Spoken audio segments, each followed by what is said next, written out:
جمعیت العلماء اسلام مکہ مکرمہ کے زیر اہتمام مقامی ہوٹل میں قائد جمعیت مولانا فضل الرحمان کے اعزاز میں تقریب کا اہتمام کیا گیا، جس میں سعودی عرب کے تمام شہروں سے پارٹی ذمہ داران اور کارکنان نے بڑی تعداد میں شرکت کی۔ تقریب کی صدارت قاری محمد الیاس اور قاری شوکت نے کی۔ تقریب سے خطاب کرتے ہوئے مولانا فضل الرحمان نے کہا کہ ہم نے حکومت ہٹانے کے لیے دھرنے کے ذریعے جو تحریک شروع کی ہے وہ جاری رہے گی۔ تحریک سمندر ہوتی ہے جن میں اتار چڑھاؤ آتا رہتا ہے، ہم نے جدوجہد جاری رکھنی ہے، اور جو لوگ ہمارے دھرنے کا مذاق اڑاتے تھے کہ یہ شر پسند ہیں، ہم نے مکمل پرامن لاکھوں کی عوام پر مشتمل کامیاب دھرنا دے کر ثابت کیا ہے ہم پرامن لوگ ہیں۔ عوام کی شرکت دیدنی ہوا کرتی تھی، تا حد نظر انسانیت کا منظر ہوتا تھا،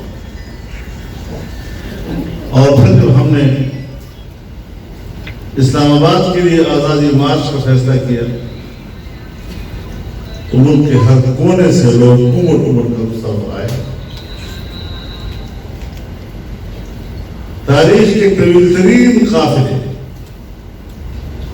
پاکستان کے سڑکوں سے گزرے، اسلام آباد تک پہنچے۔ ایک تاثر عام تھا کہ مذہبی لوگ بڑے شدت پسند ہوتے ہیں، مدارس میں پڑھنے والے لوگوں کو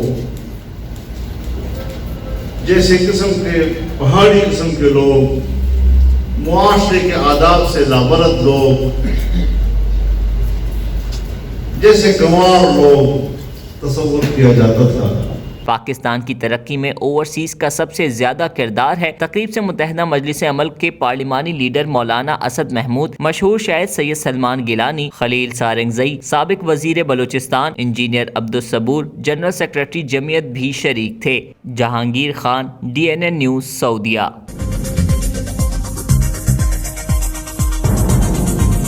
نیوز سے اپ ڈیٹ رہنے کے لیے ہمارے چینل کو سبسکرائب کریں اور بیل آئیکن پر کلک کریں۔